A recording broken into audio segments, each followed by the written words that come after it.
오늘은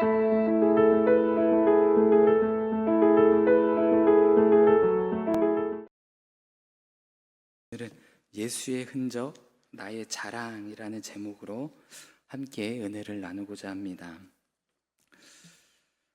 요즘 거리를 걷다 보면 이 문신을 한 사람들을 어렵지 않게 볼 수가 있습니다. 예전 같으면 문신이 있으면 조직폭력배나 불량 집단을 상징한다라고 이렇게 여겨졌지만, 이제는 젊은 세대들 중심으로 많은 사람들이 자신의 개성을 표현하는 방식으로 이 문신을 선택한다고 합니다. 어떤 이들은 자신의 신념이나 가치 또는 사랑하는 사람의 이름이나 이런 상징을 새기고, 또 심지어 십자가 모양을 새겨 자신이 기독교인임을 드러내기도 한다고 합니다. 사람들은 자신의 몸에 어떤 표식을 남기며 자신을 표현하고 자신이 누구인지 또 어디에 속해 있는지를 이렇게 드러내죠. 이러한 외적인 표식들은 그 사람의 정체성을 나타내는 데 있어서 아주 중요한 역할을 한다고 합니다. 그러나 오늘 말씀을 통해 우리는 어떤 외적인 표식보다 더 본질적이고 중요한 참 신앙인의 표식이 무엇인지를 함께 묵상해 보고자 합니다. 사도 바울은 이 갈라디아서 마지막 부분에서 오늘 이렇게 말을 합니다. 6장 17절 말씀인데요. 이후로는 누구든지 나를 괴롭게 하지 말라. 내가 내 몸에 예수의 흔적을 지녔노라 라고 말을 합니다. 갈라디아 교회는 사도 바울이 제1차 전도 여행 중에 복음을 전하며 세운 교회입니다. 그런데 바울이 떠난 후에 일부 유대인들이 이 교회 안에 들어와 이방인들도 구원받으려면 반드시 할례를 받아야 한다라고 이렇게 주장을 했습니다. 이는 육체적인 할례가 구원의 조건이며 하나님의 백성의 표식이라는 바로 율법주의적 가르침이었습니다. 이에 대해 바울은 아주 단호하게 반박을 합니다. 겉으로 할례를 받는다고 해서 하나님의 백성이 되는 것이 아니라, 진정 중요한 것은 마음으로부터 예수를 따르는 삶, 곧 예수의 흔적을 지닌 자로 살아가는 것이 중요하다라고 강조를 하죠. 여기서 바울이 말한 이 예수의 흔적이라는 표현의 헬라어는 스티그마타라는 말입니다. 이 단어는 고대 사회에서 가축이나 노예의 몸에 불로 지진 소유의 표식을 의미합니다. 즉, 이 짐승은 누구의 것이다, 이 사람은 누구의 소유다라는 뜻을 내포하고 있는 것이죠. 사도 바울은 바로 그 표현을 통해서 자신이 바로 예수 그리스도의 소유이며 그 사실을 몸에 지닌 고난의 흔적들을 증명하고 있다고 고백하고 있습니다. 그렇다면 바울이 말한 이 예수의 흔적은 구체적으로 어떤 것을 말하는 것일까요? 그 답은 부활하신 예수님의 모습 속에서 찾아볼 수가 있습니다. 요한복음 20장을 보면 부활하신 예수님께서 제자들을 찾아오십니다. 이 당시 제자들은 예수님이 십자가에서 돌아가시면서 제자들 역시 그렇게 죽임을 당할까봐 유대인들을 굉장히 두려워했습니다. 그래서 문을 잠그고 숨어서 모임을 갖기도 했죠. 그런데 그런 제자들에게 예수님은 직접 나타나셔서 자신의 손과 옆구리를 보여주십니다. 못자국과 창자국, 또 이 십자가의 고난의 흔적이 고스란히 남아있는 그 모든 것을 보여주게 되시죠. 예수님의 그 흔적은 제자들에게 있어서 두려움에 있었던 그들을 다시 힘을 내게 하고 믿음을 심어주는 그런 능력을 가지게 되었습니다. 이분이 진짜 부활하신 주님이심을 확신하게 되었던 것이죠.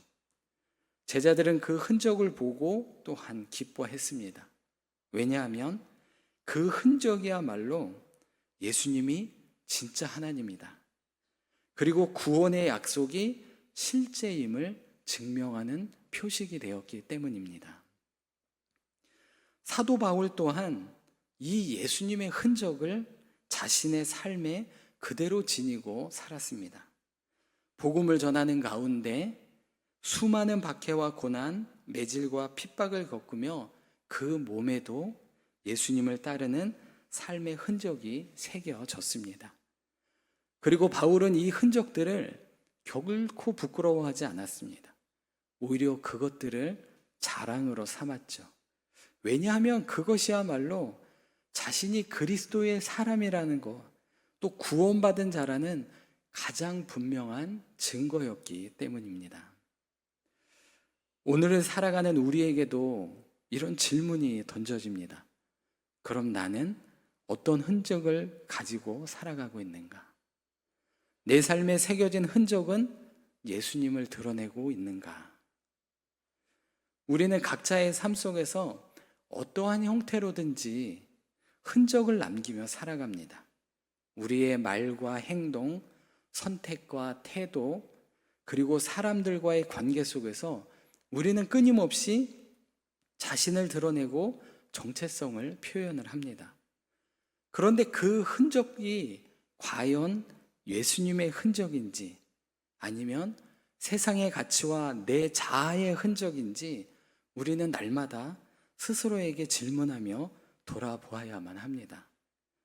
그래서 오늘 말씀을 통해 우리가 지녀야 할 참된 표식, 문신처럼 외적인 상징이 아니라 예수님의 십자가를 따르는 삶의 그 흔적이 우리에게 있는지 깨닫는 시간이 되었으면 좋겠습니다. 세상은 여전히 겉모습과 외적인 것을 중요시 여기며 살아갑니다. 그러나 하나님께서 찾으시는 것은 바로 이 그리스도를 닮은 삶의 자국입니다. 곧 복음으로 인한 희생과 섬김, 사랑과 순종의 흔적을 말하는 것입니다. 사도 바울처럼 우리의 몸과 마음 그리고 우리의 일상 속에서 예수님의 흔적이 새겨지는 삶이 바로 우리에게 있느냐라는 것을 찾고 있는 것이죠. 그 흔적이야 바로 예수님의 사람이라는 우리의 증명이 될 것입니다. 그렇다면 예수님의 흔적은 구체적으로 어떠한 모습일까요? 그 흔적은 단순한 고난의 상처가 아닙니다. 예수님의 흔적은 자신의 죄 때문이 아니라 다른 사람을 살리기 위한 희생의 흔적이었습니다. 예수님께서는 십자가에 달려 죽으시기까지 말로 다 할 수 없는 고난을 당하셨습니다. 그러나 그 고난은 결코 예수님이 죄를 졌기 때문에, 예수님이 잘못했기 때문에, 실수했기 때문에 벌어진 일이 아닙니다. 유대인들은 예수님을 시기하고 거짓 고소했고, 제자 가룟 유다는 예수님을 은 30에 팔아넘겼습니다. 결국 예수님은 조롱과 채찍 그리고 십자가에 못 박히는 참혹한 고난을 당하시며 죽임을 당하셨죠. 그러나 이 고난은 오해받는 고난이었습니다. 이것을 이사야 53장 4절에서는 이렇게 먼저 예언을 했죠. 그는 실로 우리의 질고를 지고 우리의 슬픔을 당하였거늘 우리는 생각하기를 그는 징벌을 받아서 죄가 많아서 하나님께 맞으며 고난을 당한다 하였다라고 이렇게 예언을 하고 있습니다. 사람들은 예수님이 죄가 많아서 하나님께 벌을 받아 고난을 당한다고 여겼다는 것이죠. 그러나 진실은 전혀 달랐습니다. 예수님의 고난은 우리의 죄에 대한 대속이었고 우리가 마땅히 받아야 할 형벌을 대신 짊어지신 희생이었던 것입니다. 그래서 예수님의 흔적은 자기 죄에 대한 흔적이 아니라 우리를 살리기 위한 고난의 흔적이었던 것이죠. 하지만 여기서 우리가 가장 중요하게 구분을 해야 할 것이 있습니다. 그것이 무엇이냐 하면 모든 고난이 다 예수님의 흔적이 되지 않는다는 점입니다. 우리가 고난을 당한다고 해서 그 모든 고난들이 다 예수님의 고난과 같은 의미를 갖는 것이 아니라는 것이죠. 왜냐하면 이 고난의 원인과 그 목적이 중요하기 때문에 그렇습니다. 베드로전서 2장 20절은 이렇게 말을 합니다. 죄가 있어 매를 맞고 참으면 무슨 칭찬이 있으리요. 그러나 선을 행함으로 고난을 받고 참으면 이는 하나님 앞에 아름다움이니라. 우리 삶에도 고난은 많습니다. 하지만 그 고난이 죄에서 비롯된 것이라면 그것은 예수님의 흔적이 아니라 죄의 흔적일 뿐이라는 것이죠. 예를 들어 유혹을 이기지 못해 죄를 짓고 감옥에 갔습니다. 또 도박에 빠져서 가정과 재산을 잃어 방황을 하고 삶을 살아갑니다.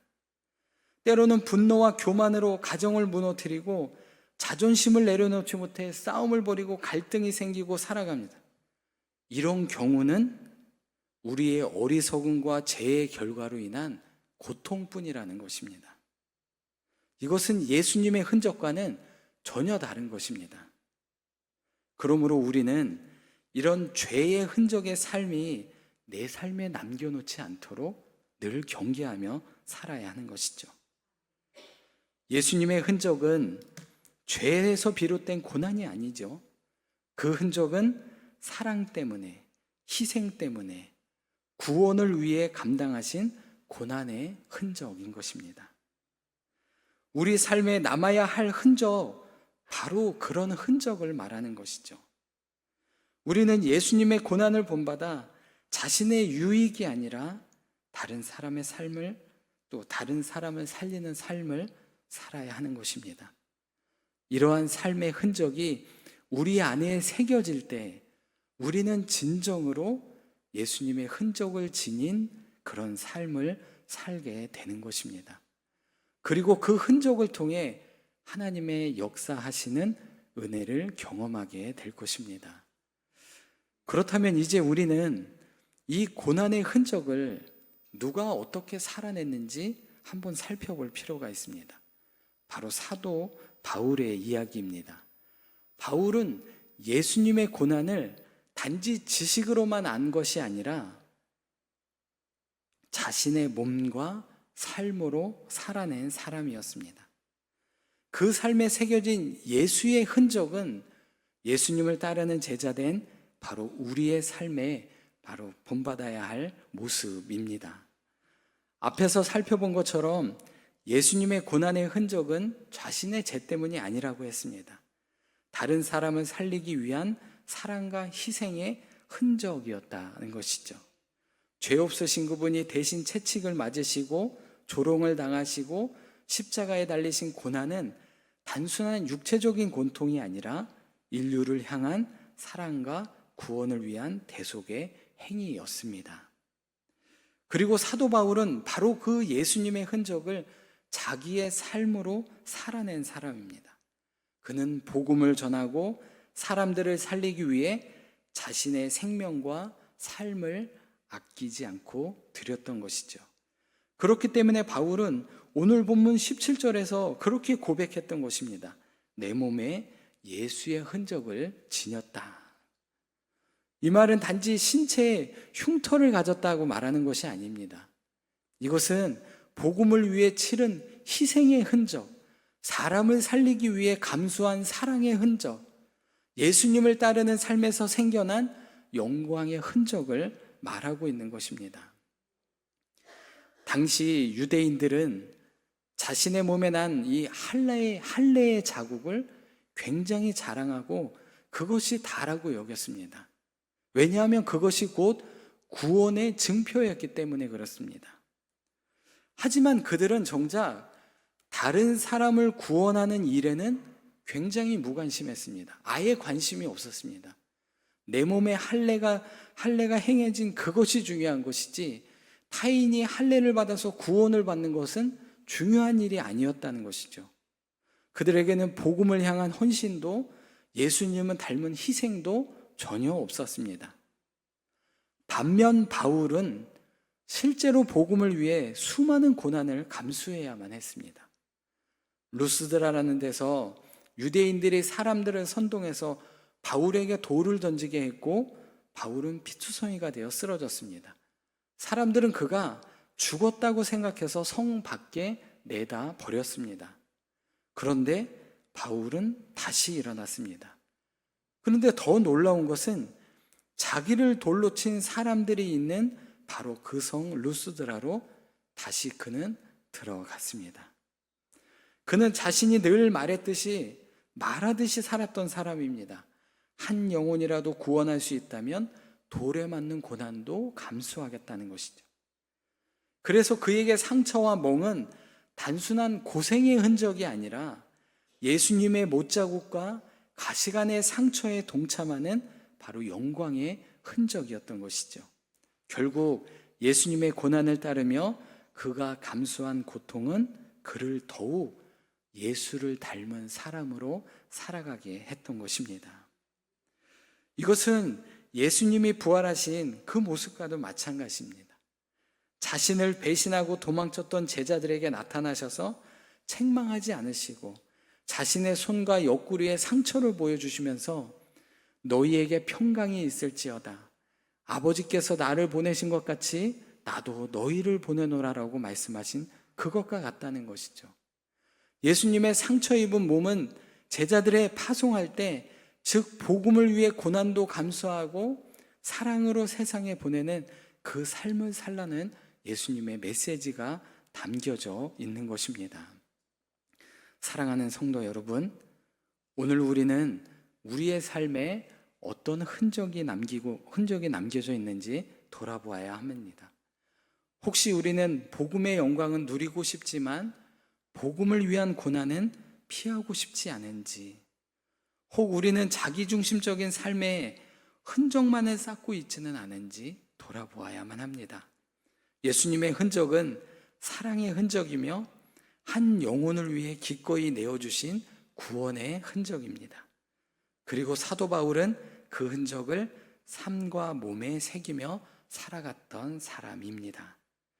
그렇다면 우리는 오늘 어디에서 이 예수님의 흔적을 남기며 살아갈 수 있겠습니까? 직장과 가정, 교회 공동체 안에서 억울함을 참아내고 진실을 말하며 사람을 세우는 희생을 선택할 때 그것이 예수의 흔적입니다. 믿지 않는 가족을 위해 기도하며 눈물을 흘리는 것, 거절당할 줄 알면서도 복음을 전하기 위해 애쓰는 것, 그것이 바로 예수의 흔적입니다. 교회 안에서 섬기며 자기의 시간을 드리고 말없이 뒤에서 수고하는 것, 그것 또한 예수의 흔적입니다. 갈등을 피하지 않고 용서와 화해를 위해 먼저 다가가는 것, 그건 역시 예수의 흔적입니다. 우리가 어디에서 무엇을 하든 예수님처럼 살기 위해 감수하는 그 모든 수고와 고난은 결국 영광스러운 흔적이 될 것입니다. 그 흔적이 쌓이면 쌓일수록 우리는 점점 예수님을 닮아가는 삶을 살게 될 것입니다. 그리고 그 흔적을 통해 하나님께서 일하시는 구원의 역사를 경험하게 될 것입니다. 그걸 경험하는 저와 성도님들이 되시기를 바랍니다. 말씀을 맺겠습니다. 사랑하는 성도 여러분, 부활하신 예수님의 몸에 남겨진 십자가의 흔적은 제자들에게 확신을 주는 증거였고 기쁨과 소망의 이유가 되었습니다. 우리의 자랑은 세상의 성공이나 조건이 아니라 오직 예수 그리스도의 십자가입니다. 사도 바울이 말한 예수의 흔적은 단순히 외적인 상처가 아니라 예수님을 따르며 감당한 희생과 헌신의 증거였습니다. 수없이 매를 맞고 감옥에 갇히고 굶주리고 오해받고 배신당한다 하여도 끝까지 복음을 전했습니다. 왜냐하면 예수님께서 먼저 그 길을 걸으셨기 때문입니다. 그래서 바울은 그 고난조차 자랑했습니다. 하지만 성경에는 예수님의 흔적이 아니라 자기 감정의 흔적만 남기고 간 인물들도 있습니다. 첫 번째 인물은 가인입니다. 하나님은 아벨의 제물을 받았고 가인의 제물은 받지 않으셨습니다. 그 이유를 하나님께서는 분명히 말씀해 주셨습니다. 가인은 하나님의 뜻보다 자신의 자존심에 더 집중을 하게 되었죠. 그리고 분노와 질투에 휘말려 결국 아벨을 죽이는 끔찍한 죄를 범하고 말았습니다. 그래서 가인의 이마에는 하나님의 은혜의 흔적이 아니라 자기 분노의 흔적이 남고 말았습니다. 또 한 명의 인물은 엘리야입니다.